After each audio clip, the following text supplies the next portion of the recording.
Carlos ayer y me dijo que va a seguir el esquema que tengo planteado yo de la fotonovela, que es lo que planteé en el primer encuentro, ¿ya? Voy a compartir por acá, por el chat, no sé si se puede, el documento, ¿se puede compartir por el chat o no? Aquí, archivo.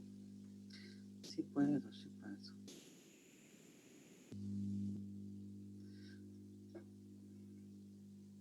Me demoró un segundo. Profe, disculpe que se me fue un poco el audio. ¿La No, final de competencia va a ser en el instituto o no? no, eso es lo que yo justamente pregunté anoche porque me interesaba saber cómo iba a funcionar. Y va a funcionar, como les decía yo al principio. Que va a tener que ser así como una foto, algo así, como un video, algo. Ahí le estoy compartiendo la escala de apreciación y las instrucciones de qué, o sea, más claro ya, porque al principio yo lo conversé así bien rápido, pero ahora anoche lo finalicé más, le puse más detalle para guiarlo un poco. Lo que vengo planteando de un principio, el final de competencia de esta asignatura tiene que ver con la asignatura que hicieron ustedes el semestre pasado, que era rayos simples. Entonces, es la preparación de la sala simple y de rayos, no es escáner, no es resonancia, no es eco. Y cuando uno parte en la mañana. Esto es... Ya. O sea, como la inspección visual, profe. Exactamente, yo llego en la mañana, hago la inspección visual, reviso el desorden, hago limpieza y desinfección porque no sé qué hicieron los colegas el día anterior, preparo todo, los insumos de confort, de todo lo que hay que hacer, ¿cierto? Que ya lo hemos conversado varias veces, y veo el equipo de rayos, le hago el guaramp, lo caliento. Me fijé que esta vez lo hice para un examen que va a ser en la camilla, o sea, en la mesa buque, da igual que examen, no importa, en la mesa buque, o sea, hay que extender la sabanilla, hay que poner la almohada, la frazada. Y de ahí vamos a ir a llamar al paciente a la sala de espera. Ahí termina esto. No termina con paciente en la sala, termina antes de entrar al paciente, lo podemos dejar en la sala de espera, ¿ya? Es un examen que es sin contraste, entonces no vamos a tener problema del asunto del contraste, ¿ya? Esa es la cosa. Bueno, ahí está explicado en todo caso el cómo, lo que va a hacer, el cómo es este asunto.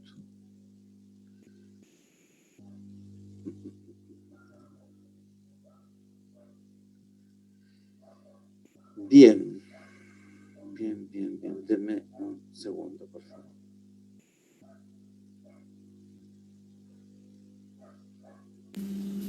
Profe, sabe que el lunes tuve súper mala señal con mi internet. Esta es la primera clase de ultrasonido, ¿cierto? Sí, Ayer porque la fue más... de ayer fue solo retroalimentación. Aquí me quedé leyendo este asunto de lo que estoy hablando, lo que les envié. ¿Ah? Ya, contará al menos, son 8 fotos por lo menos, en que se explicará el flujograma de preparación de sala que vimos en la primera radiografía simple, digital directa. Ojo, es con digital indirecta, para una radiografía que se va a usar Mesabuki, primer paciente de la jornada, desde la inspección visual hasta el momento de llamar al paciente. Tengo una duda acá. Sí, es un examen sin contraste, entonces no requiere ayuno, no requiere nada especial. Era para que estuviéramos de acuerdo con lo que estábamos haciendo. Ya, entonces ahora sí partamos con lo nuestro. Profe, ¿desde cuándo, disculpa compañera, desde cuándo se puede enviar el final de competencia? Mira, esta semana es ECO. La semana que sigue es Laboratorio 1, Taller 1. Y la segunda semana es Taller 2. Por lo menos en la segunda semana tienen que estar ya enviando. O sea, le querían una semana más para preparar. Otra cosa, los talleres van a ser físicos, van a ser allá en la ENAC. Así que ahí nos vamos a conocer por si hay duda, para que conversemos un poco. Revisar en sí el trabajo, no, porque es una evaluación, no puedo revisarla antes y hacer correcciones. Les puedo ayudar, por ejemplo, a hacer el fotomontaje. Acuérdense que tienen que estar con uniforme. Si no tienen uniforme, bueno, que sea pechera. Suficiente con eso. Entonces ustedes van a estar en cualquier lado, se toman la foto y ponen el fotomontaje, por ejemplo, viendo el equipo o hablando cosas con nubecitas, igual que una fotonovela antigua. Entonces ahí cualquier cosa me preguntan. El jueves vamos a tener clase para que, por si hay alguna duda, para volver a conversar el tema. Ya. No nos demos más vueltas, partamos. Entonces, equipamiento y física de ultrasonido. Definición de cotomografía, ecografía, ultrasonido, es lo mismo. Está igual, suena todo igual. Se puede definir como un medio de diagnóstico médico basado en imágenes, hasta ahí todos sabemos que esto, adquirido mediante ultrasonido y el procesamiento de ecos reflejados por estructuras corporales. Esto que parece chino y que me costó hablarlo, lo vamos a hablar con más calma. Introducción al ultrasonido, pero antes debemos hablar qué es lo que es el sonido. ¿Qué es para ustedes el sonido? Primero, una definición. El sonido es un tipo de onda que se propaga, o sea, que viaja en el medio material, cualquiera que sea de estos medios materiales. Ahora, ¿qué es una onda? Una onda es una perturbación en el medio. Existen dos tipos de ondas. Una es la electromagnética y la otra la mecánica. La electromecánica, la electromagnética, ustedes ya la vienen hablando hace rato porque partieron acá en TIR. Acá es solamente electromagnetismo. Rayo X, densidad nuclear. Buenas tardes, profe, disculpe. ¿Es una perturbación o percutación? No, perturbación. Okay. En el medio. Entonces, provoca un desorden, provoca un cambio. ¿Ya? Ahora lo vamos a explicar para que te quede clarito. He escuchado percutación, por eso le pregunté. Ya, interrumpa todo lo que quiera, no hay problema. Además que yo les dije el primer día, hablo muy rápido y muy enredado. O sea, yo no me entiendo, con eso te digo todo. Así que interrumpan las veces que quieran, no hay problema. Electromagnetismo es lo que han visto en rayos todo este rato. Esto de la onda que tiene un componente, un campo eléctrico, un campo magnético, y que de repente es algo cuántico porque se transforma en energía, deja de ser energía y ahora tiene forma de cuerpo. Eso es electromagnetismo. Mecánico, no. El mecánico no va a ver al tiro. Esto es una onda electromagnética. Si se fijan, esta pelotita verde que va girando ahí es la energía que va viajando. Puede ser un fotón rayo X, puede ser un fotón gamma, energía beta. Todas estas energías que hablamos de radiación ionizante son electromagnéticas, en que ellas viajan por el aire, por el vacío, por la materia, por donde pueden pasar. Pero va viajando este corpúsculo de energía. O sea, esto pasó y no quedó nada atrás. Y va provocando radiaciones, ionizaciones en el medio.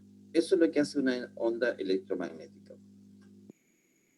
Como está explicado ahí, viaja como energía y partícula a la vez, se va cambiando. En cambio, la onda mecánica es lo más parecido a un temblor que todos conocemos. Se origina en un punto y empieza a viajar esa fuerza, esa energía. Igual que las olas de un tsunami.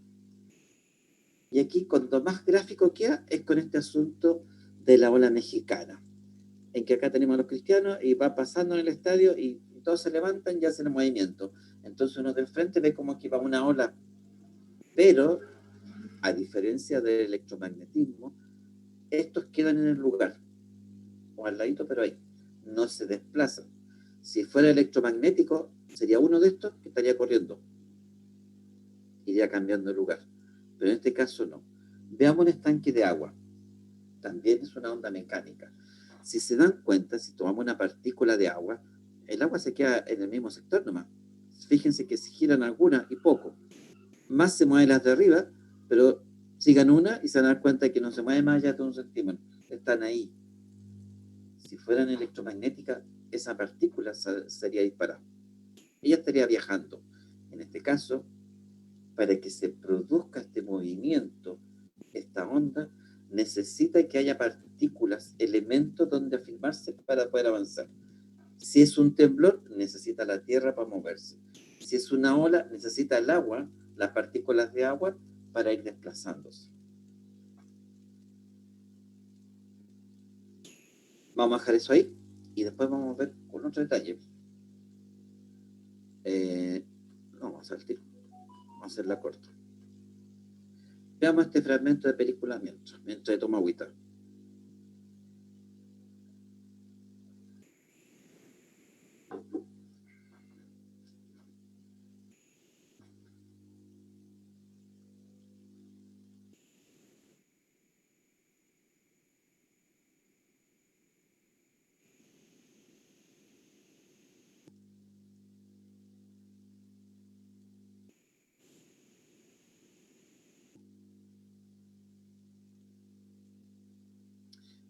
Ya. Moraleja de estos monos, si esto fuera real, no escucharíamos nada, porque en el espacio hay vacío. Y si esto fuera como, bueno, estuviéramos nosotros ahí peleando con esta gente, no solamente veríamos las luces, no escucharíamos nada, porque el sonido, para llegar hacia nosotros, tiene que afirmarse en algo. Y en el espacio hay nada. Entonces, ustedes me pueden escuchar cuando estamos acá, por ejemplo, si estuviéramos juntos, ustedes me escucharían porque se propagaría el aire, o sea, en el aire las ondas de sonido se afirmarían. Pero si estamos en el vacío, no se escucha nada.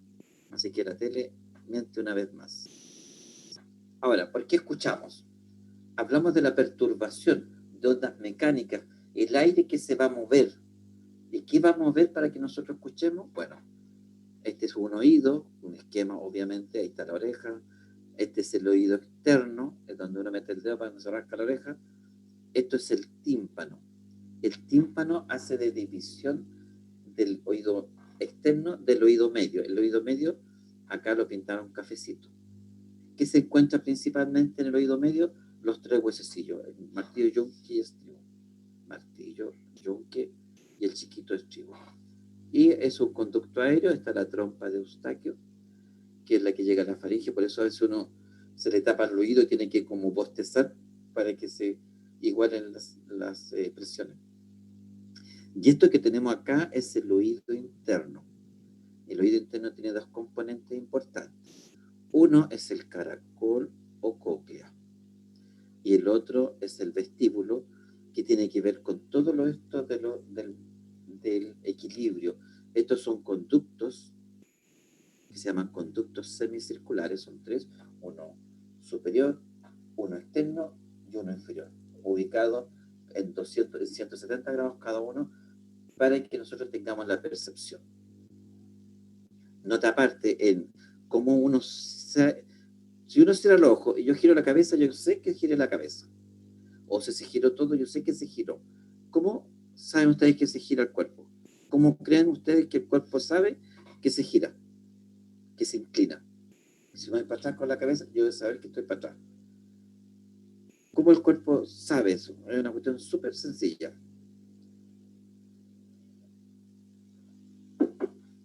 Estos conductos que están acá son cerrados, tienen líquido adentro, pero además tienen unas piedrecillas pequeñísimas que se llaman otolitos, chiquititos, muy microscópicos. Entonces, cuando uno se inclina, esas piedrecitas van a quedar al fondo de alguno de los tres canales semicirculares, y ahí hay células que se presionan, y por eso uno sabe que está inclinado. Entonces, oído medio. ¿Cómo se llamaban, profe? ¿Los otolitos?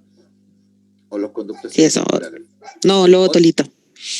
Es que lito es piedra y oto, oído. Otolito. ¿Sí? Esta cuestión es simple, es fácil. Cuando uno hace un ruido, aplaude fuerte, se ve esta imagen. O sea, hay una perturbación, se van alejando las ondas en el aire y se afirman en el aire para moverse. Y cuando llegan estas ondas al oído, mueven el tímpano. Pum, pum, pum, como que fuera un tamborcito, empieza a vibrar. Mueve los huesecitos, los huesecillos, y los huesecillos están conectados a la cóclea o, como dijimos, el caracol. El caracol al moverse va a generar una electricidad con las células y eso es lo que se envía como sonido, como audio. Acá tenemos lo mismo, el mismo tímpano que se está moviendo. Estos son músculos, eso es lo que tienen esquematizado. El martillo, el yunque, el estribo, que se conectan a la cóclea. ¿Y qué pasa? Este que parece mono antiguo es lo que pasa. El movimiento se transporta a esta lámina que se mueve, ondula. Por eso es un caracol, porque aprovecha el espacio. Si lo estiráramos, esto en vez de medir 1 centímetro, lo que mediría 7 centímetros de largo. Entonces, para aprovechar el espacio, está enroscadito. ¿Qué pasa cuando se está moviendo esta lámina? Esta es la lámina que se mueve. Si la vemos de frente, se puede ver las oscilaciones de la lámina. Y lo que está provocando es que estas células, al moverse, producen descarga eléctrica. Y esa descarga eléctrica, el cerebro lo interpreta como sonido. Esa es la maravilla del sistema auditivo. Son cosas que se mueven, que por un movimiento mecánico va a estimular estos pelitos de las células que hace que se muevan y provoquen descarga eléctrica, y eso se va a interpretar con estas neuronas que están llegando y saliendo como un sonido. ¿Qué pasaría si esto no se mueve? Hay gente que sufre de artrosis de los huesecillos. ¿Podría escuchar la persona o no? ¿Qué creen ustedes? Si se paran los huesecillos, ¿escucha o no? Que no escucha porque no le llega señal, por decirlo así. Hay dos vías, esa es una, y es la más eficiente. Hay otra que es menos eficiente, que es el hueso. También por la vibración que se provoca en el hueso puede llegar a producirse eso igual, pero con baja intensidad. Por ejemplo, hay una anécdota de Beethoven que escuchaba que era sordo, se ponía un palo al piano y con las vibraciones sentía la música. También se transmite por el hueso del cráneo, pero muy poco, muy poquito. Para que somos sorditos sirve algo. Ya, entonces, a lo que íbamos y que mostramos al principio, para que se propague necesitamos una estructura, un medio para que se muevan estas ondas. El agua también transporta, los metales también transporta, el hueso transporta la señal, pero en el vacío no. En el vacío no se produce. De ahí estaba mostrando yo esta foto que la mostré antes, pero creo que estaba mejor mostrada antes porque clarifica más que necesitamos un medio para propagar el sonido. Sigamos con algo de física. Entonces tenemos características. Necesitamos medios de transmisión, que es lo que estaba hablando todo el rato, porque en el vacío no funciona.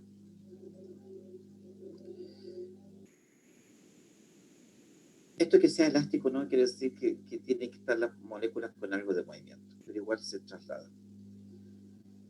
Esto pasa con un parlante. Tenemos que las moléculas de aire van a transportar esa onda. Igual que antes, ¿se dan cuenta? Es poco lo que se mueven las moléculas. Si fuera electromagnético, saldría uno de estos, chiflado está afuera. Pero no es así. Se quedan en la posición, pero ayudan a transportar el sonido. ¿A qué velocidad se transmite? ¿A qué velocidad se propaga esta onda? En el aire viaja a 331 metros por segundo, en el agua 1480 y en el acero 5100. O sea, 5 kilómetros por segundo avanza el acero. Por ejemplo, si estamos viendo fuegos artificiales, que ahora hay todos los días, así que no es problema para verlo, nosotros podemos determinar a qué distancia están, porque como viajan, vemos el estallido de luz. La luz viaja súper rápido, digámosla en instantánea, y nosotros contamos 1, 2, 3, hasta 1 kilómetro. ¿Por qué? Porque 3 por 3 vendría siendo el kilómetro de distancia. En 3 segundos va a llegar el sonido a donde nosotros estamos, si es 1 kilómetro. Si nosotros vemos el destello y pasan 2 segundos, ya pasa, sería como, claro, en 3 segundos recién estaríamos a 1 kilómetro. Si estamos a 6 kilómetros, tendría el doble del tiempo que dijimos recién, o sea, 6 segundos de distancia. Por eso en las películas se ve, por ejemplo, cuando los indios escuchan si viene en el tren, ponen el oído en el fierro, porque viaja más rápido. Dime.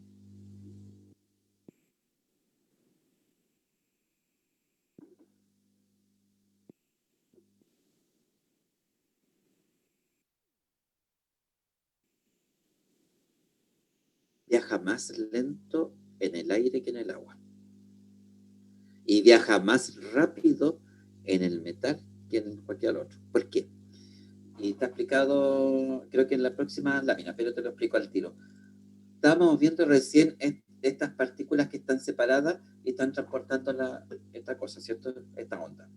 Pero si las partículas están más juntitas, permiten que viaje más rápido, porque están más apegaditas, pueden empujar más rápido. Si yo estoy empujando a alguien y está más allá, me va a demorar yo en llegar. Pero si tenemos como 3 cristianos entre medio, empujamos y los 3 vamos a empujar más rápido. Por eso es más rápido.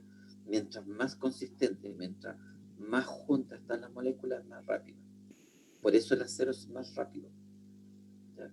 Y eso sirve en la ecotomografía, porque determina distancias, determina densidades. En los sólidos, donde la distancia entre las partículas es fija y más cercana, la velocidad permanece prácticamente constante. Es muy rápida.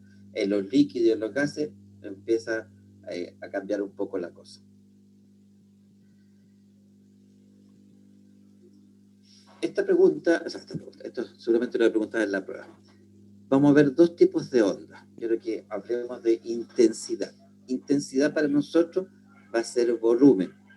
Se escucha más fuerte, se escucha más alto. Volumen. Acá tenemos 2 ondas, una roja y una azul. La roja, si se fijan, es como más alta, pero tienen los mismos cerritos. Se comportan igual, pero es una más alta que la otra. Quiere decir que la roja está a mayor volumen, se escucha más fuerte, independiente si es chillón, si es bajo, no. El tono va a ser el mismo, pero más fuerte o más despacio. En este caso, la roja es mucho más alta, tiene un volumen más alto. Eso es intensidad.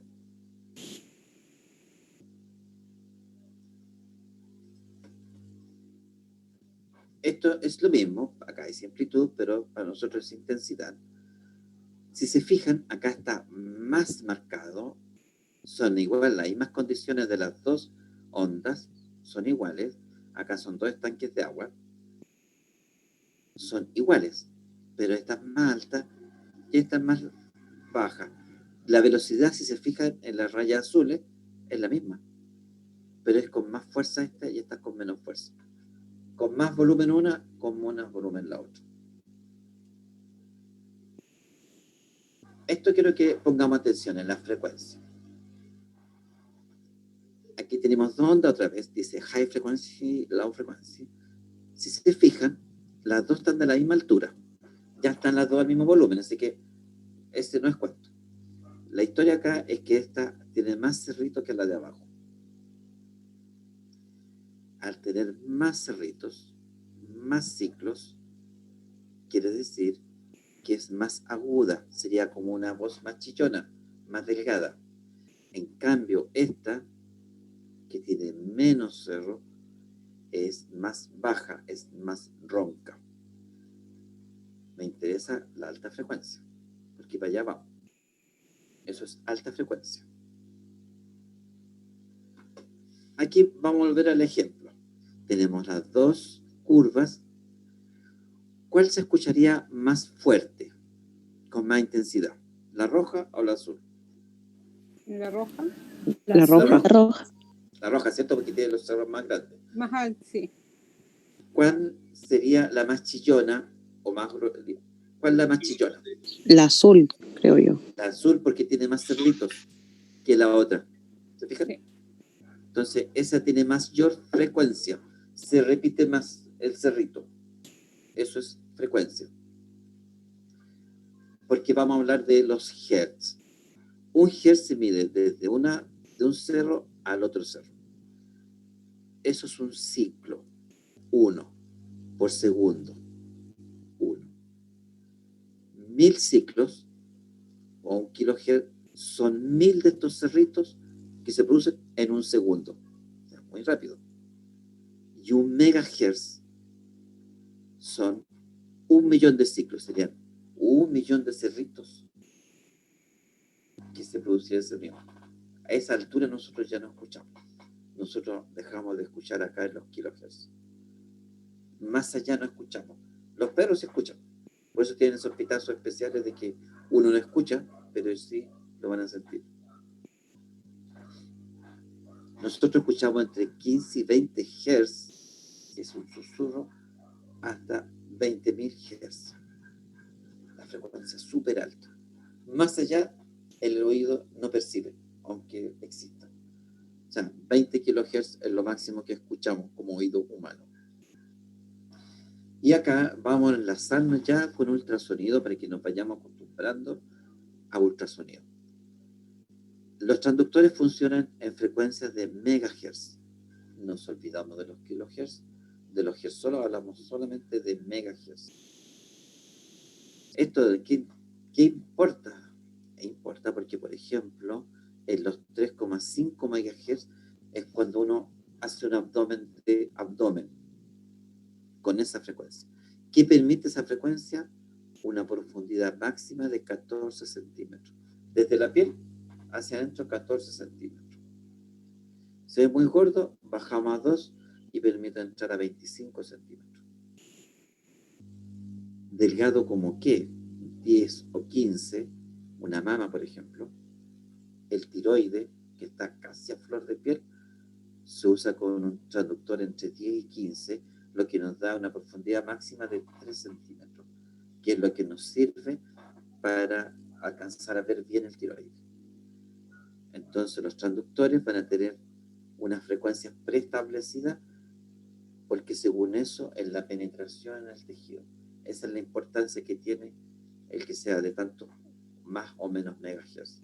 Al final, la penetración. Entonces, a mayor frecuencia, o sea, mientras más cerrito, cuando sea el número más grande, quiere decir que va a tener menos profundidad, porque es tan así, es tan casi como una barra oscura que va a chocar con la piel. En cambio, si entra como una cosa sinusoide, como una culebrita, le sería más fácil seguir avanzando, porque va a chocar menos con las estructuras. Entonces, a mayor frecuencia, o sea, disminuyendo la frecuencia, disminuye la profundidad. Aumenta la resolución en superficie. Pues son cuestiones más técnicas. Pero lo importante es que se quede esto, que el número del transductor que tiene escrito, todos los transductores tienen escrito afuera, nos va a indicar la profundidad y para qué sirve. Al fin y al cabo, esta es la parte que a ustedes les sirve. ¿Para qué va a ser útil un transductor u otro? Como decíamos recién, la velocidad va a depender de la distancia entre una estructura y otras, entre una molécula y otra. Hagamos un breve resumen. Es inocua. ¿Qué es lo que es inocuo? Lo distinto a inicuo. Inocuo es que no hace daño, no le provoca daño ni a la persona que está haciendo tecnología, ni al que lo está haciendo, como sería, por ejemplo, el rayo X, le hace daño a los dos. Es inmediata. O sea, yo prendo el equipo, pongo el transductor en la guata y empiezo a ver al tiro. Inmediatamente, no tengo que hacer un procesamiento especial, como sería tomar una radiografía. Yo la radiografía tengo que tomarla y procesar la imagen. Acá es inmediato, se va desplegando inmediatamente en la pantalla. Es de muy bajo costo, realmente es barato. Y como es tan barato, es de fácil acceso para toda la gente. En todos los hospitales vamos a encontrar ecotomografía, no solamente en imagen, va a haber en cirugía, va a haber en la UCI, en neo, en pediatría, todos los servicios van a tener su ecotomógrafo, porque es muy rápido de usar, no es peligroso, si alguien se equivoca no pasa nada. Permite estudiar flujos vasculares, eso lo vamos a ver en la clase del jueves. No solamente una cosa que se mueve, una estructura, sino que saber para dónde va la sangre. Puede haber una malformación, por ejemplo, una varicis se puede estudiar con la ecotomografía. Actualmente no tiene contraindicaciones. No hay ningún impedimento para hacerlo. Si estoy en ayuno, no estoy en ayuno, da igual. No es invasiva en general. Esto de invasivo es hasta por ahí no, por eso digo en general, porque sirve para guía de procedimiento de punción. Si yo tengo o alguien tiene en la guatita una masa, una pelotita, entonces queremos saber de qué es. Sabemos que es líquida por la radiografía, por las ecotomografías, pero ¿qué es lo que es? ¿Es agua? ¿Es pus? Se puede hacer una punción. Se puede entrar con una aguja, sacar un poco de líquido y eso llevarlo al laboratorio y estudiarlo. O si dijeron, este es como un tumorcillo un poco denso, se entra con una aguja especial, se saca un trozo de eso y se lleva a estudio. Y podemos saber qué tipo de tumor tiene el paciente. Es lo que se hace, por ejemplo, en la biopsia mamaria. En la biopsia mamaria tenemos estos dos procedimientos de aguja fina y cobre. Pero eso es procedimiento. Eso es invasivo. Por eso, en general no es invasivo, a excepción de estas dos cosas. Desventaja es operador dependiente. Como decía un médico, es monodependiente, depende del mono que lo está usando. Tienen que hacerse la idea de la ecotomografía como usar una linterna. Yo tengo un cajón cuadrado acá con cosas adentro y tengo una linterna chiquitita con un rayito que voy a poder mirar donde yo pongo la linterna. En los lugares que no puse la luz, no la veo y no la ve nadie más la va a ver. Por eso es tan importante que tu examen sean por gente que esté preparada y que tenga experiencia. Porque si no pasa por un área importante, nadie la va a ver. Por eso es operador dependiente. Donde puse el as es lo que vamos a ver y es lo que va a quedar registrado. Otro inconveniente que tiene el pequeño campo visual. Les dije como una linternita chica, 5 centímetros lo más que yo puedo empezar a buscar, pero hay partes que no voy a ver, o si una estructura es muy grande, no la puedo medir. Acá tenemos el ejemplo de una ecotomografía abdominal. Esto es piel, estos planos musculares, y esto que tenemos acá es el hígado. Esto es hígado, y esto es el riñón, uno de los dos riñones. Si el médico no ve, por ejemplo, un tumor que tiene más allá, va a pasar. En cambio, cuando tenemos una imagen de escáner, en este sentido axial o transversal, podemos ver todo el hígado de una vez. Todo. Podemos ver el estómago, los riñones, el vaso, arterias, venas y un tumor acá en el páncreas. En una pura visión. Además, yo cuando hago un escáner, tengo que recorrer desde la base de los pulmones hasta que se acaba la piel de abajo, hasta donde termina lo que se llama perineo, que es a la altura del oído, donde estos huesitos, donde uno se sienta. Hasta ahí llega el examen. Y yo voy a recorrer todo, y voy a mandar las imágenes. Si yo no vi algo, o el radiólogo no vio algo, cualquier médico puede verlo. Cualquiera con experiencia va a poder ver algo. En cambio, en la ecotomografía, no necesariamente. Ahora, con lo que hablaba yo de la dificultad para medir, claro, yo empiezo a medir acá el hígado, pero se me corta la imagen. En cambio, acá tengo todo el abdomen, puedo medir directamente una regla para acá, otra para allá. O sea, hay más posibilidades. Pero esos son inconvenientes pequeños que tiene la eco. No es tan importante ni tan grosero si es que está hecho con personas que sí saben hacerlo. ¿Estamos claros hasta ahí? ¿Alguna duda? No, profe. Ya, sigamos. Profe, yo. Dime. Ese examen, por ejemplo, a nosotros nos tocaría ayudar a hacerlo. Hacerlo no creo, pero ayudar. El 90% de las veces, sí, de todas maneras. ¿Y qué hacen ustedes? ¿Mm? Afuera pasar el paciente acomodado, bla, bla, bla, bla, bla, bla. ¿Sí? Tener el transductor instalado y el Preparar el gel y la equipo. sabanilla.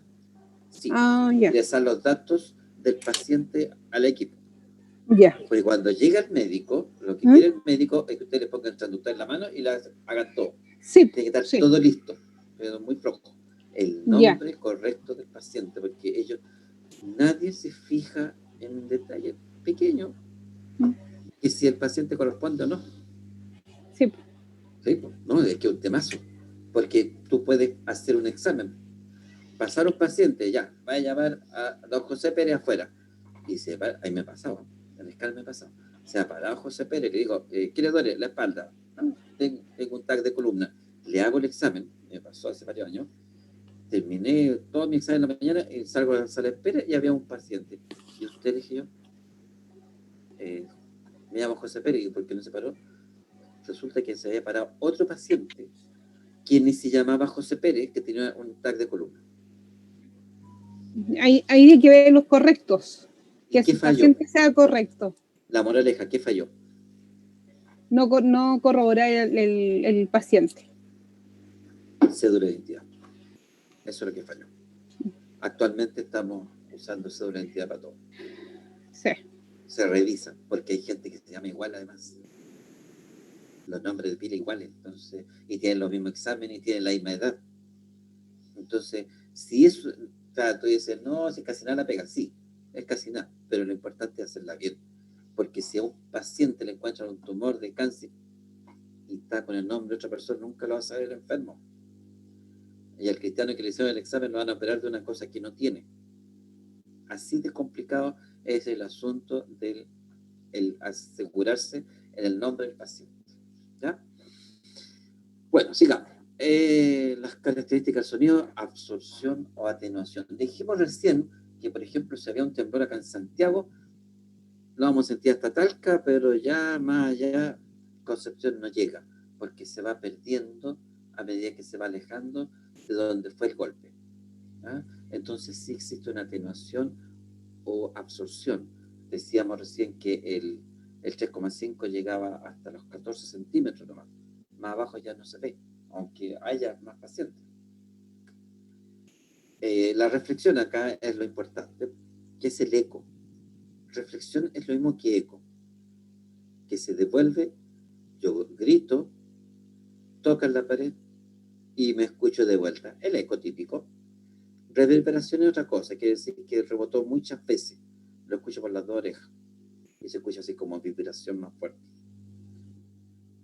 Este es un buen ejemplo de reflexión. Un barco está tirando el ultrasonido, pasa el otro por abajo y rebota este sonido y yo lo capto con la antenita.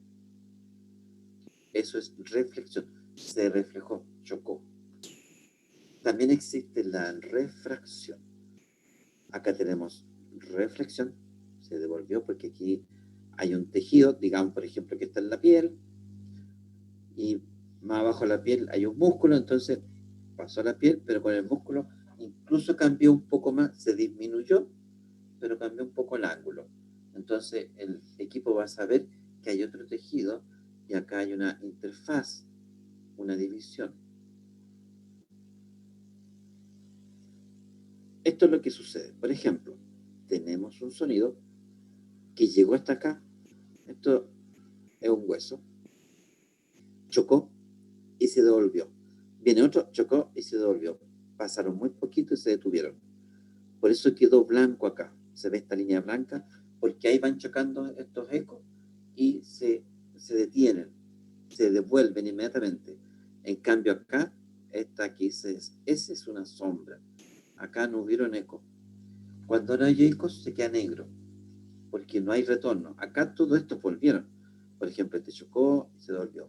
Este chocó aquí y se devolvió. Cada puntito chocó y se devolvió de distintas formas. Donde hay más blanco, ahí chocaron mucho más. Quiere decir que es una superficie más dura, más densa. ¿Qué es lo que está pasando acá en la foto del lado? Acá hay una lámina, que puede ser una aponeurosis o cualquier estructura más gruesa, en que va a hacer que choquen los ecos y se devuelvan. Por eso va quedando blanco y aquí va quedando sombra.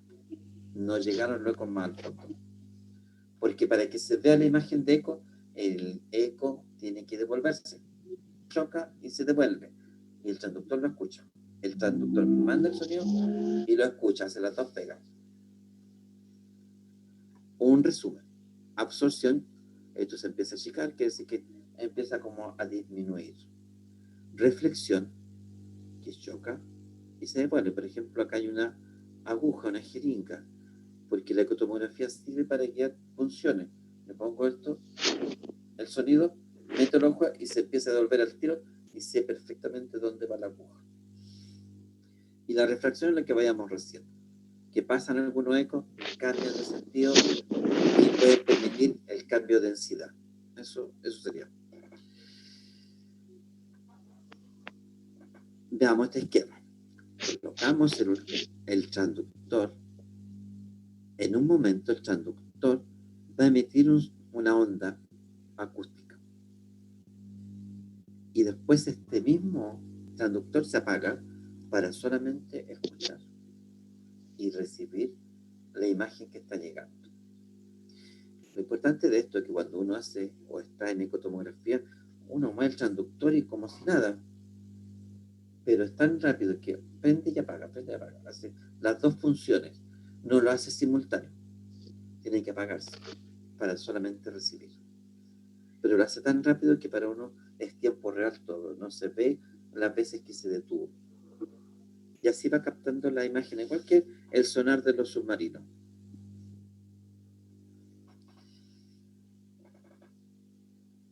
Ok, esto va a lo mismo, es lo mismo que estamos explicando. Cuando se emite una onda, va a llegar al lugar y ahí ocurre un tiempo determinado. Cuando se devolvió es lo que se va a ir marcando como tiempo. Por ejemplo, tenemos este círculo acá. Va a llegar el eco, pum, y se detiene y se devuelve. Por eso marco un punto. Siguió avanzando otro eco, más poderoso, más fuerte, y chocó atrás y marcó el segundo parte del círculo.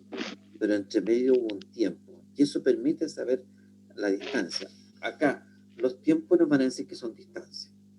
No nos interesa a nosotros saber cuánto tiempo ocurrió, cuántos milisegundos. No me interesa. Me interesa que el equipo me diga esto está a 2 centímetros o 1 centímetro. La traducción de eso. Eso es lo que le estoy diciendo, la distancia que se puede medir entre intervalo e intervalo se transforma en distancia. Pero un transductor no es una onda sola, son muchas ondas que está mandando. Un transductor son 5 centímetros de grosor que permite inmediatamente hacer el barrido más o menos ancho. En que aquí vamos a ver que se devuelven varios ecos porque van marcando este círculo. Nada más que de eso estamos hablando.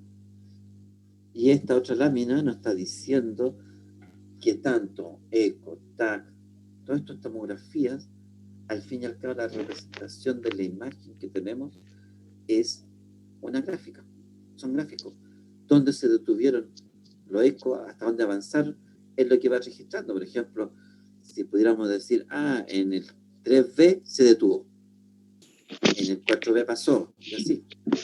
Al fin y al cabo son gráficos, son matemáticas. Tal como cuando hablamos el otro día de los tipos de imagen, hay distintos tipos de imagen. En escáner se habla de radio PAT, igual que el rayo. En resonancia se habla de intensidades. Profesor, disculpe, ¿pueden apagar los micrófonos? Eso. Les repito otra vez. Cuando hablábamos en resonancia, hablábamos de intensidad.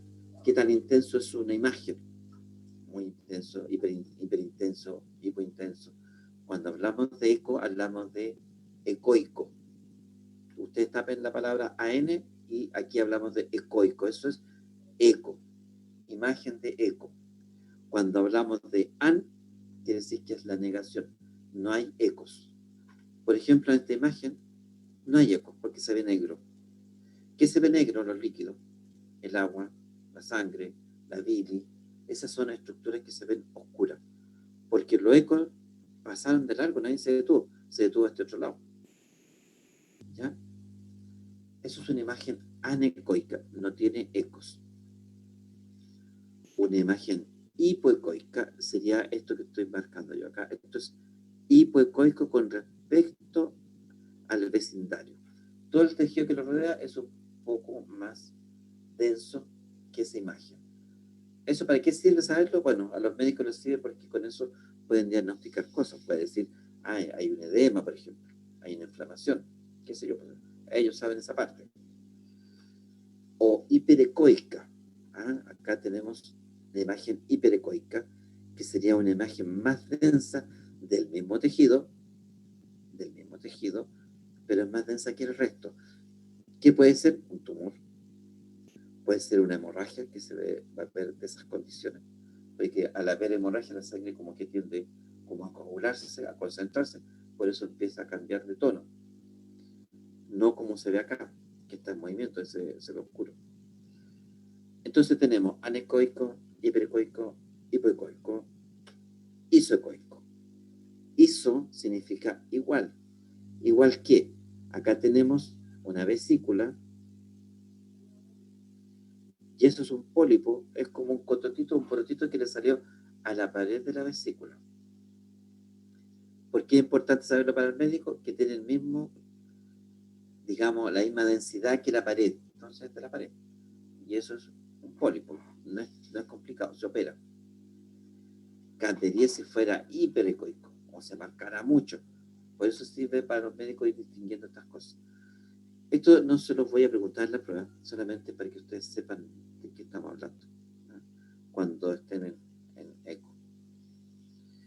El efecto piezoeléctrico es el efecto con el que funciona el transductor. ¿Se acuerdan que al principio partimos hablando de que hay un movimiento que va a hacer que se desplace el sonido? Pero nosotros no estamos metiendo sonido a la persona, no estamos metiendo nada de eso por un transductor. Se descubrió hace muchos años, en el siglo pasado, que el cuarzo, al apretarlo, provoca descarga eléctrica.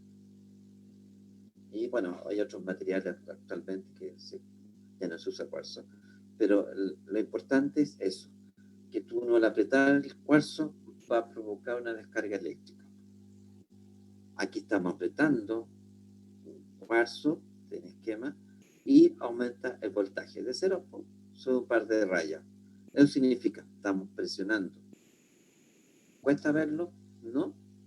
Por ejemplo, en los encendedores modernos, todos funcionan con elementos piezoeléctricos.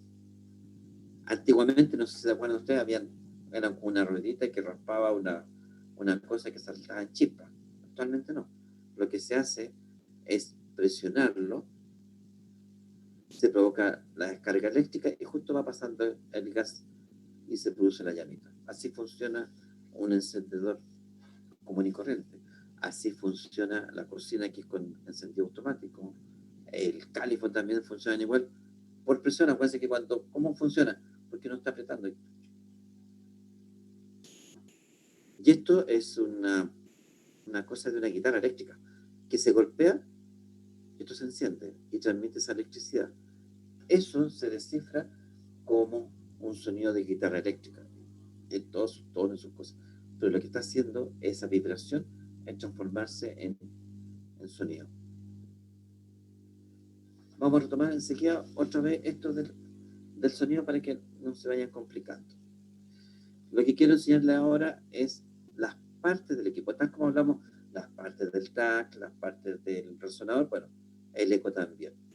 Este es un eco que ustedes conocen común y corriente, que van a encontrar en todos lados. De hecho, esto es más difícil porque son portátiles. Esto es como una maletita, tiene dos transductores. Y ese es un celular que se acopla a un transductor, se enchufa al celular y va a funcionar como técnico de tomografía. Pero al ser tan distintos, son iguales. Todos tienen pantalla, todos tienen transductor, todos tienen CPU. Y ahí vamos a ir viendo. Todos tienen pantalla, ¿cierto? Todos tienen transductores. En este caso tiene 4. El que está en ENAC tiene 3 transductores, pero tiene 2 sistemas de conexión o puertos. Este tiene 4, siempre están conectados los 4, no hay ningún problema.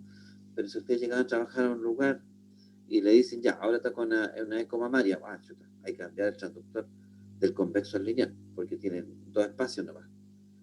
Entonces sí tienen que saber reconocerlos.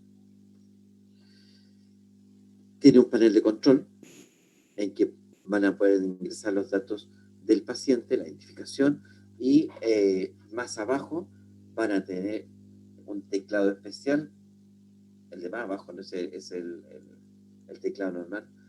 El de más abajo le va a servir al médico porque va a tener donde hacer mediciones, hacer anotaciones, y variar la imagen. Eso es lo que se llama como ganancia, hacerla más oscura, más clara, hacer un zoom también, agrandar la imagen. Todos esos controles están en la parte inferior. Todos los equipos también van a tener una central de procesamiento que va a transformar este impulso eléctrico en imagen. Tienen su computadora a bordo, para así decirlo. Tienen que tener también un lugar donde almacenar imágenes, ya sea en forma de disco, ya sea en forma de disco duro, pueden ser antiguamente las con video, con impresoras, y también en esta parte de acá atrás van a encontrar el generador eléctrico, ¿ya? La parte encargada del funcionamiento eléctrico de la máquina. Todos ellos van a tener lo mismo. Si estuviéramos usando el celular, diríamos que es la batería. Es lo mismo que hablábamos, distintos tipos de equipo. Igual tiene los 2 teclados, el QWERTY que se llama, donde uno ingresa la información del paciente, más los teclados especiales para el médico para que pueda trabajar. Y acá este tiene 2 slots para transductores. Tiene uno que está vacío y el que están usando con este transductor. Este también tiene 3 solamente. Tiene 1, 2, 3 espacios. Y podría tener 4 transductores. Ahora, el transductor, que también en algunos lados le llaman sonda, va a tener acá abajo los cristales piezoeléctricos. ¿De qué son? A nadie le interesa, ¿ya? Y en este sector, que son como más grandes estos equipos, tienen que tener una parte que va a recibir el sonido, una que van a presionarlo con electricidad para que funcione el transductor. Por un lado, le van a meter electricidad porque con electricidad se va a dilatar, va a cambiar de posición. Al cambiar de posición, acá abajo se va a producir esta onda acústica, este movimiento brusco por la electricidad que le están poniendo por acá arriba.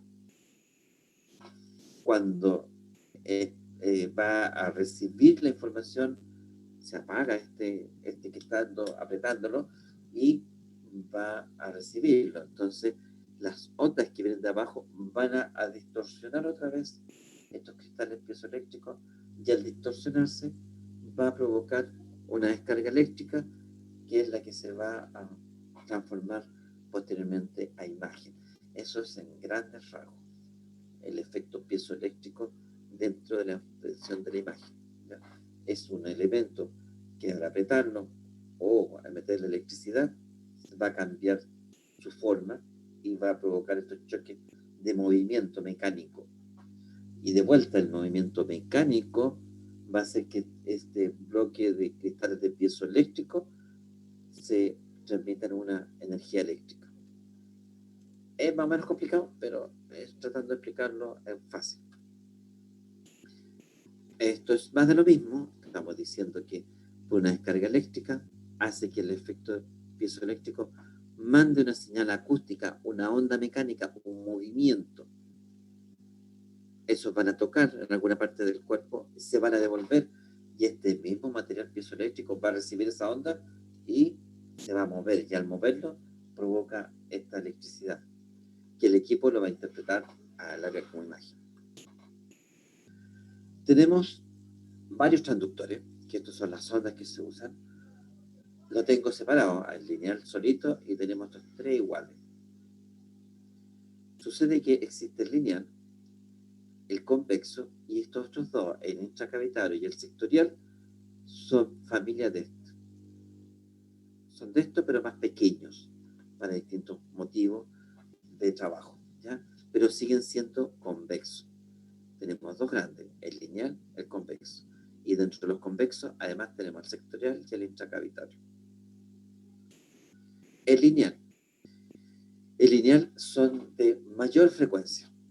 Hay de 5, la antigua eran de 5, ahora están de 10 hacia arriba, de 10 a 15 megahertz, que va a permitir estudiar partes blandas, partes que están apegaditas a la piel, por ejemplo, el testículo, el tiroide, alguna pequeña masa en la piel o las mamas de las mujeres, también se estudian con estos transductores lineales. ¿Cómo lo reconocemos en la imagen? Es que tiene una imagen rectangular, cuadrada, una línea arriba y recto hacia abajo, ¿ya? Esta imagen es a nivel del cuello, en que tenemos la tiroides, que está aquí, con nuestra gasa saliente, siente la tiroides cuando sube y baja. Y esto que está al centro es la tráquea.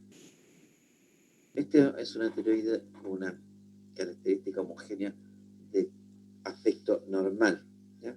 Se ven así, de una densidad normal. Es una eco. Como se dan cuenta, tiene poca profundidad porque aquí ya se empieza a perder todo. Acá más abajo no llega, pero está la columna, así que es poco lo que avanza. Estos son músculos, estos son los planos de la piel y un poquito de grasa. Raya para la suma, el transductor lineal va a entregar una imagen recta, rectangular. Me voy a saltar este y voy a volver al tiro. El otro importante es el convexo, el que se usa para la guatita, para el abdomen. Ese es el convexo, que tiene una forma de abanico grande. Acá pusieron unos filtros de café para decir, no, si es igual que el filtro de café. Oscila entre 3,5 y 5 MHz, tiene buena profundidad, puede llegar bien adentro de la guatita. Y es el típico de esto, un arco más grande, convexo. Esta es la típica imagen que ustedes conocen de eco, que sirve para abdomen. Eso es convexo. ¿Qué estamos viendo acá? La parte del hígado, la vesícula, pues están estos monos de vesícula acá, y un par de cálculos dentro de la vesícula. ¿Cómo sabemos que son cálculos? Porque los ecos llegaron, rebotaron y se devolvieron. Muchos ecos rebotaron y se devolvieron, y no pasaron más allá, y provocaron una sombra que se llama sombra acústica. Eso es muy característico de los cálculos. Porque se ve negra la vesícula, porque está llena de bilis. Todo esto es bilis. Está todo lleno de bilis. No es que esté vacío, no es que haya aire. El eco es anecoica la bilis, igual que la sangre que está acá. Se ve negro, no es aire, ¿ya? Entonces la imagen del transductor convexo es como un abanico. Ahora nos vamos a volver a la otra.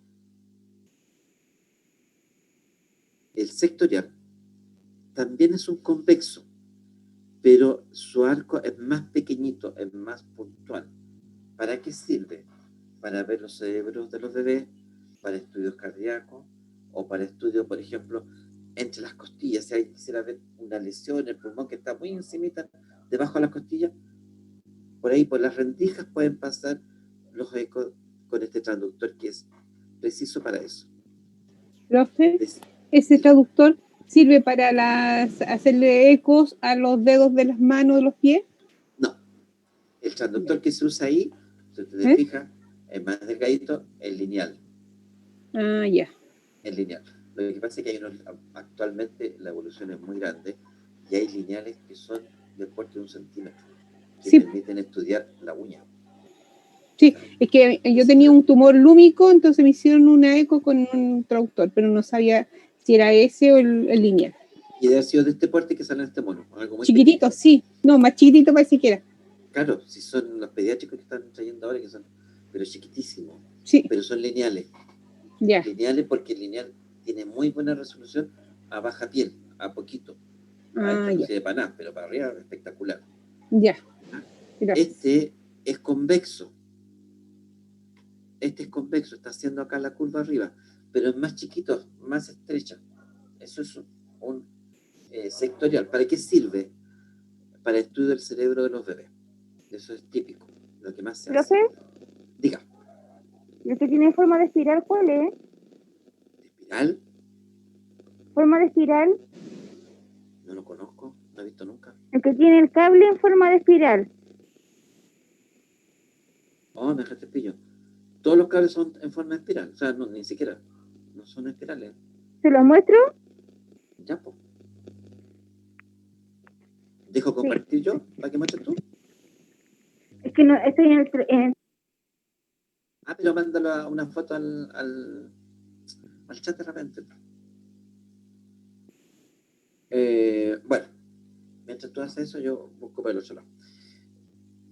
Lo que pasa es que los bebés pueden tener malformaciones cerebrales o pueden tener hemorragias cerebrales cuando los sacan de la guatita o por la cesárea y van a entrar por esta parte, lo que se llama fontanela, la mollera que llama la gente, en que el hueso todavía no está sólido y permite ver con ecotomografía hacia adentro.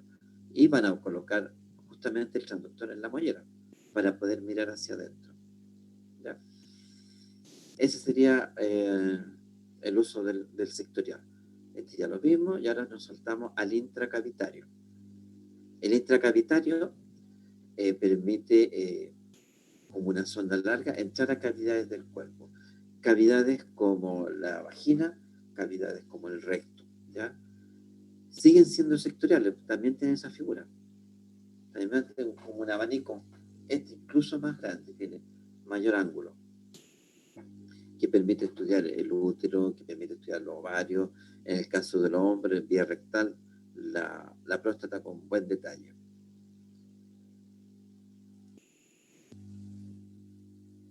No alcanzo a verlo, Natalia. No lo alcanzo a ver. Como espiral, hasta donde yo conozco esto. Otra cosa importante, dijimos que existían insumos precisos para el procedimiento. Uno son los transductores, que es lo que tienen que ustedes conocer y familiarizarse. Y lo otro es el gel. ¿Cómo funciona el gel?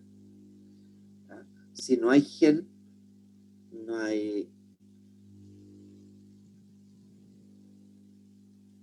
le veo la espiral, po. Es que ese parece uno de tipo lineal porque es recta la parte del transductor, la que está en contacto con la piel, es recta.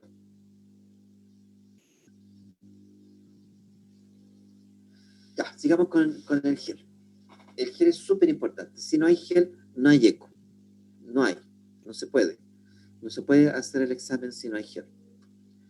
Es el que viene a granel y estos son estériles, vienen sellados porque de repente para una punción o para pabellón se necesita pasar un gel y este viene listo en pequeños sachets.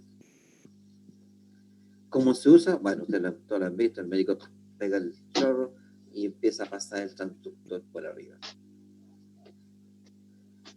Característica del gel, tiene que facilitar la transmisión del ultrasonido. ¿Cómo lo facilita? Porque el gel tiene una densidad parecida a la de la piel, en el sentido de la conducción del sonido, que llega a 1540 la velocidad de propagación a través del gel, que es la similar que la piel, entonces no va a poner interferencia a la piel, no va a rebotar. Eso es lo importante que tiene.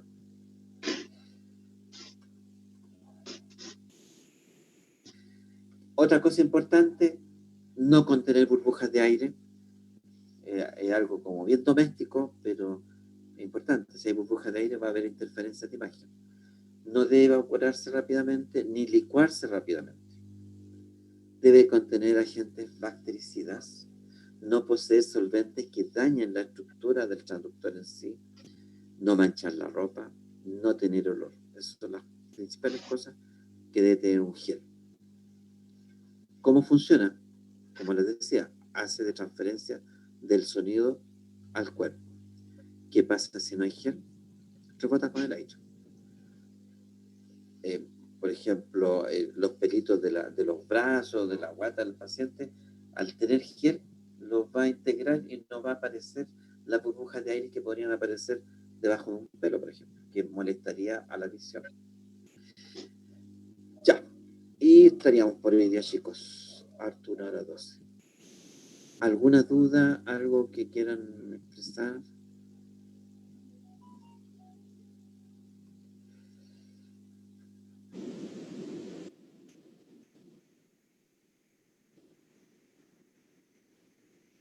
Mira, ahora que tú lo mencionas, Yesenia, hubo una persona que me llamó el otro día que me dijo, profesor, súbame la nota.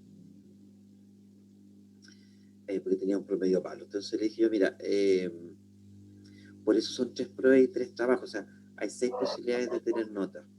Yo no subo nota porque si no. ¿Cómo la puedo subir? Haciendo un mejor trabajo o una mejor prueba la próxima. Voy a contar una anécdota mía, personal. Cómo yo estudiaba cuando estaba en la universidad. Yo no estudiaba. No estudiaba para las pruebas. Así de simple. No es que me quedara con la información de la clase. Muy por el contrario. Yo llegaba a la casa, tomaba 11 y después de la 11 pescaba el cuaderno, empezaba a pasar el limpio y me acordaba todavía de la clase, de las cosas importantes. ¿Qué es lo que les sugiero yo a ustedes? Ahora que yo conversé, revisen el material que mandé antes, que es el mismo que este, porque yo antes de subirlo, o sea, me pidieron subirlo en octubre. Lo subí. Y el día, si se fijan en las fechas que tienen, creo que son de ayer, lo volví a mejorar. Y, o sea, la información que entregué ahora está validada, revalidada, revisada por no sé cuántas veces, y es lo mismo que tienen ustedes. Entonces, anoten ahí, vayan anotando las cosas que yo decía que no aparecen, y se les va a ir quedando claro. Por ejemplo, si ustedes revisan esto ahora, unas horas más rato, se van a acordar del 50% fácil de todo. Si lo hacen mañana a esta misma hora, ya va a ir quedando como un 30%. Si lo hacen el viernes, ya vamos quedando con el 20%. Si llegamos el sábado para estudiar todo, queda apenas el 10%. Si ustedes hacen lo que les digo, revisar esta información más rato, una hora más, no al tiro, una hora más, hacer anotaciones, se van a acordar del 50%, 60% fácil. Eso significa una prueba 6, no menos.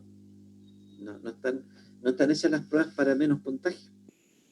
Porque si usted estudia constantemente, estamos. No hay para qué estudiar el último día, eso es estresarse, eso hace mal. Yo nunca estudié un día antes para la prueba, nunca.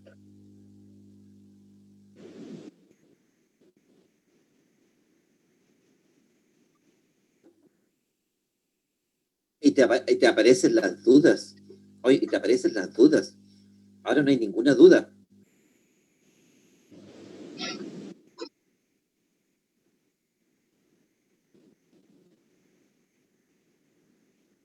¿Sí?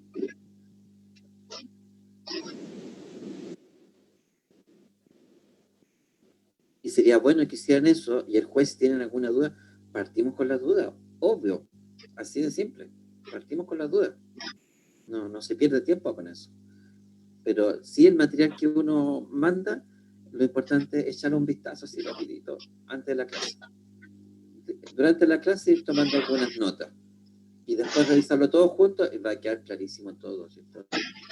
En esto ustedes van a trabajar, que es lo que les conversaba yo el otro día. En esto van a trabajar, no hagan trampa. No tienen para qué. No es necesario. Y eso pues, chicos, eso sería por el día y nos estaríamos hablando el jueves. Profesor, disculpe una consulta. Con respecto al trabajo, ¿nosotros tenemos que escoger un examen o tiene que ser de todos? ¿Cuál trabajo estamos hablando? ¿De qué trabajo? Del grupal. ¿Qué trabajo era? Ya no me acuerdo. Ah, no, todos. Porque es una infografía, es un cartel que van a poner. Entonces al medio va a decir ecotomografía, ultrasonido, no sé, por el mono que quieran ustedes. Y ahí van a salir cada uno de los tipos de exámenes que van a hacerse. Le adelanto, dicen abdominal, renal, parte blanda, ginecológica, cerebral, varias. Entonces, por ejemplo, acabamos de ver cerebral. Va a decir ecotomografía cerebral pediátrica, entonces transductor, el transductor sectorial, ¿y qué vamos a ver? Cerebro. Una cosa así, nada más. Eso.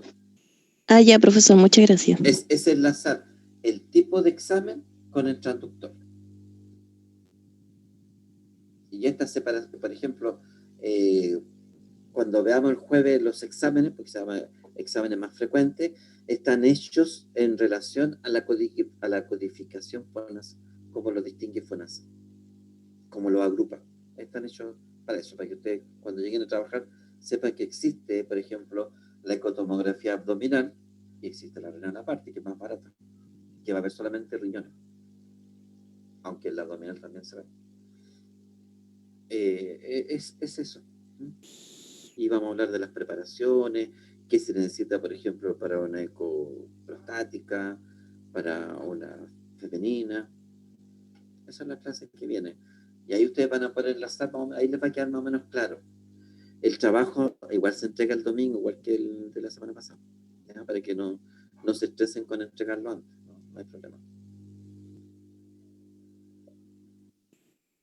Eso, estos chicos, que estén bien y nos vemos. Profesor. Pues. Ya, chao, profe, chao, chiquillo.